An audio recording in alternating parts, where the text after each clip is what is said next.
নমস্কার বন্ধুরা, স্বাগতম আমাদের চ্যানেল ধ্যান জ্ঞান শেয়ার মার্কেট বাংলাতে। আজকে আমরা আবার চলে এসেছি একটা নতুন বড় আইপিও নিয়ে, ইন্ডোমিম আইপিও। এই কোম্পানি বিশ্বের সবচেয়ে বড় মেটাল ইনজেকশন মোল্ডিং বা সংক্ষেপে মিম কোম্পানিগুলোর একটা। ভিডিও শেষ পর্যন্ত থাকুন, কারণ আমরা কোম্পানির বিজনেস, ফাইন্যান্স, ভ্যালুয়েশন, রিস্ক সব কিছু নিয়েই একদম সহজ ভাষায় আলোচনা করব। এই কোম্পানি শুরু হয়েছিল 1996 সালে। তারপর থেকে এরা বিশ্বের অন্যতম বড় প্রিসিশন ইঞ্জিনিয়ারিং কোম্পানি হয়ে উঠেছে। এদের মোট 15টা ফ্যাক্টরি আছে ভারতবর্ষ, আমেরিকা, ইউকে আর মেক্সিকোতে। এরা 6400-র বেশি প্রোডাক্ট বানায় আর সারা পৃথিবীর 1100-র বেশি কাস্টমারকে সাপ্লাই করে। সহজ কথায় বললে, এরা ছোট ছোট কিন্তু খুব নিখুঁত মেটাল পার্টস বানায়, যেগুলো গাড়ি, বিমান, মেডিকেল ইকুইপমেন্ট, এমনকি বন্দুক তৈরিতেও ব্যবহার করা হয়। এবার দেখে নিই আইপিওর মূল তথ্যগুলো। আইপিও ওপেন হচ্ছে আজ 23শে জুলাই 2026 থেকে। এর ক্লোজিং ডেট হচ্ছে 27শে জুলাই 2026, আর অ্যালটমেন্ট হতে পারে 28শে জুলাই, আর লিস্টিং ডেট হলো 30শে জুলাই। প্রাইস ব্যান্ড রাখা হয়েছে 461 থেকে 485 টাকা প্রতি শেয়ার, আর লট সাইজ হলো 30টা শেয়ার, আর টোটাল ইস্যু সাইজ হচ্ছে প্রায় 3811 কোটি টাকা। আর সর্বনিম্ন বিনিয়োগ হতে পারে একজন রিটেল ইনভেস্টরে প্রায় 14,550 টাকা। তাহলে আপনি যদি রিটেল ইনভেস্টর হন, একটা লট কিনতে আপনার লাগবে প্রায় 14,500 টাকা। এই আইপিওটা দুটো ভাগে ভাগ হয়েছে। প্রথম ভাগ হলো ফ্রেশ ইস্যু, প্রায় 499 কোটি টাকার। এই টাকাটা সরাসরি কোম্পানির কাছে যাবে কোম্পানির গ্রোথ আর ব্যালেন্স শিটের জন্য। দ্বিতীয় ভাগ হচ্ছে অফার ফর সেল, প্রায় 3,311 কোটি টাকার। এটা অনেক বড় অংশ, প্রায় 87%। এই টাকাটা কোম্পানির কাছে যাবে না, বরং যারা আগে থেকে শেয়ার হোল্ড করে আছে তাদের কাছে যাবে। তাহলে বুঝতেই পারছেন, এই আইপিওর বেশিরভাগ টাকাটাই আসলে এক্সিস্টিং শেয়ার হোল্ডারদের এক্সিট করার জন্য, নতুন কোম্পানির গ্রোথের জন্য নয়। এটা একটা জিনিস মাথায় রাখা দরকার। এবার আসি সবচেয়ে গুরুত্বপূর্ণ পার্টে, কোম্পানির ফাইন্যান্সিয়াল পারফরমেন্স। FY24-এ রেভিনিউ ছিল 2,900 কোটি টাকা, FY25-এ হয়েছে 3,374 কোটি টাকা, আর FY26-এ হয়েছে 4,321 কোটি।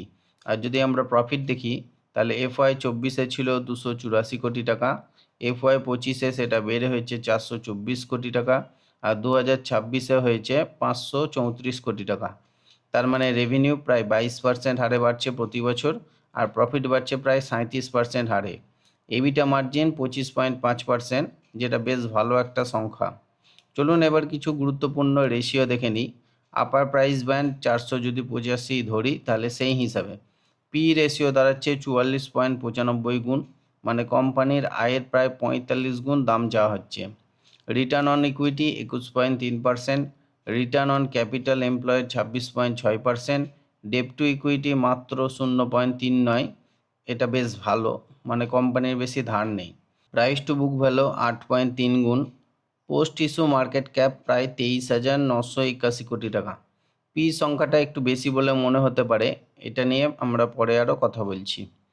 ইন্ডোমিম একটা ইন্ডাস্ট্রিতেই আটকে নেই, এদের বিজনেস অনেক জায়গায় ছড়ানো। যেমন হচ্ছে অটোমোটিভের মধ্যে সেফটি সিস্টেম, পাওয়ার ট্রেন পার্টস। ডিফেন্সের মধ্যে বন্দুকের ট্রিগার, হ্যামার, সাইটের মতো প্রিসিশন পার্টস। মেডিকেলের মধ্যে এন্ডোস্কোপি, সার্জিক্যাল আর অর্থোপেডিক ডিভাইস। এরোস্পেসের মধ্যে জেট ইঞ্জিনের হাই প্রিসিশন পার্টস। কনজিউমার প্রোডাক্টসের মধ্যে fashion accessories, mobile parts, tools.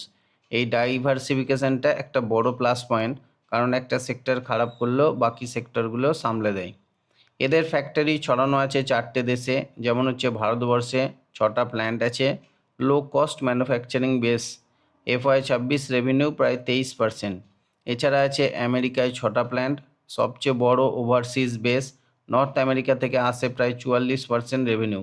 আর ইউকেতে আছে 2টো প্ল্যান্ট, আর মেক্সিকোতে একটা প্ল্যান্ট। মোট রেভিনিউ 77% আসে এক্সপোর্ট থেকে। আর সবচেয়ে ইন্টারেস্টিং তথ্য, 91.6% রেভিনিউ আসে রিপিট কাস্টমারদের থাকে। মানে একবার কাস্টমার তৈরি হলে সহজে সেই কাস্টমার অন্য কোনো কোম্পানির কাছে যায় না। চলুন একবার দেখে নিই এই কোম্পানির প্লাস পয়েন্টগুলো কি কি। এক হচ্ছে গ্লোবাল ক্যাটাগরি লিডার। ভারতবর্ষে এদের কোনো ডাইরেক্ট লিস্টেড কম্পিটিটর নেই। 2 হচ্ছে স্টিকি কাস্টমার বেস, প্রায় 92% রেভিনিউ পুরনো কাস্টমারদের থেকেই আসে। 3 হচ্ছে স্ট্রং গ্রোথ আর মার্জিন, রেভিনিউ প্রফিট দুটোই 20%-এর বেশি হারে বাড়ছে। 4 হচ্ছে ব্যালেন্স শিট ভালো হচ্ছে, ডেট টু ইকুইটি 0.57 থেকে কমে 0.39 হয়েছে। এবার আসি রিস্কের কথায়, কারণ কোনো আইপিওই পারফেক্ট নয়। 1 হচ্ছে এক্সপোর্ট আর জিওপলিটিক্যাল রিস্ক, 77% রেভিনিউ এক্সপোর্ট থেকে আসে, তাই ট্যারিফ বা ট্রেড পলিসি বদলালে সরাসরি প্রভাব পড়তে পারে। 2 হচ্ছে ফায়ার আর্মস এক্সপোজার, ডিফেন্স সেগমেন্টের প্রায় 19% আসে আমেরিকার বন্দুক ইন্ডাস্ট্রি থেকে, যেটা রেগুলেশনের উপর নির্ভরশীল। 3 হচ্ছে কোনো বাধা ধরা কাস্টমার কমিটমেন্ট নেই, এরা পারচেস অর্ডার ভিত্তিতে কাজ করে, তাই অর্ডার ক্যান্সেল হলে রেভিনিউয়ে প্রভাব পড়তে পারে। 4 হচ্ছে প্রিমিয়াম ভ্যালুয়েশন, 45 গুণ পি মানে ভুলের জায়গা খুবই কম। এখন তুলনা করা যাক এদের একমাত্র গ্লোবাল লিস্টেড পিয়ার চীনের জিয়াংসু জিয়ান টেকনোলজির সাথে। প্যাট মার্জিন ইন্ডোমিমের 12.7%, জিয়াংসুর মাত্র 2.3%।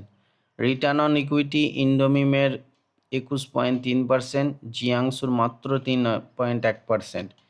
পি ইন্ডোমিমের 45 গুণ আর জিয়াংসুর প্রায় 148 গুণ। তাহলে দেখা যাচ্ছে ইন্ডোমিম আসলে তুলনায় সস্তা, কিন্তু কোয়ালিটিতে অনেক ভালো। প্রবলেম হচ্ছে ভারতবর্ষে এর সাথে তুলনা করার মতো কোনো লিস্টেড কোম্পানি নেই, তাই এই স্ক্যারসিটি একটা প্রিমিয়াম তৈরি করছে। চলুন দেখে নিই গ্রে মার্কেটে কি চলছে। 20 জুলাই পর্যন্ত গ্রে মার্কেট প্রিমিয়াম বা জিএমপি ছিল 203 টাকা। এর মানে হচ্ছে আনঅফিসিয়াল লিস্টিং প্রাইস প্রায় 688 টাকা পর্যন্ত যেতে পারে, মানে আপার প্রাইস ব্যান্ড থেকে প্রায় 42% বেশি। তবে মনে রাখবেন জিএমপি কোনো গ্যারেন্টি না, এটা লিস্টিংয়ের আগে যে কোনো সময় ওঠানামা করতে পারে। কিছু ব্রোকারেজ হাউস এই আইপিওতে অ্যাপ্লাই রেটিং দিয়েছে লং টার্মের জন্য, আবার কেউ কেউ বলছে 45 গুণ পিই একটু বেশি, তাই সাবধানে এগোনো উচিত। তাহলে বন্ধুরা শেষে বলি এই আইপিওর পক্ষে আর বিপক্ষে কি কি আছে।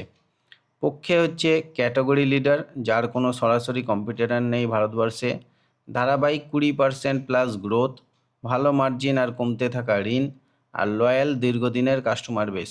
তাহলে এর বিপক্ষে কি আছে? এর বিপক্ষে হলো 45 গুণ পি, একটু দামি ভ্যালুয়েশন, এক্সপোর্ট আর নর্থ আমেরিকার উপর বেশি নির্ভরশীলতা, কোনো বাধা ধরা কাস্টমার কন্ট্রাক্ট নেই, বড় অফার ফর সেল, বেশিরভাগ টাকা সেলিং শেয়ার হোল্ডারদের কাছে যাচ্ছে। এটা একটা ফ্যাক্ট বেসড ওভারভিউ, তাই ফাইন্যান্সিয়াল অ্যাডভাইস নয়। বিনিয়োগের আগে নিজে রিসার্চ করুন বা একজন সেবি রেজিস্টার্ড অ্যাডভাইজারের সাথে কথা বলুন। তো বন্ধুরা এই ছিল ইন্ডোমিম আইপিওর সম্পূর্ণ বিশ্লেষণ। ভিডিওটা যদি ভালো লেগে থাকে তাহলে একটা লাইক করে দিন, চ্যানেলটা সাবস্ক্রাইব করুন আর নোটিফিকেশান বেলটা অন করে রাখুন, যাতে পরের আইপিও আপডেট মিস না হয়। আর কমেন্টে অবশ্যই জানান আপনি এই আইপিও নিয়ে কী ভাবছেন। আজকের মতো এটুকুই, দেখা হবে পরের ভিডিওতে। ততক্ষণ ভালো থাকুন, সুস্থ থাকবেন।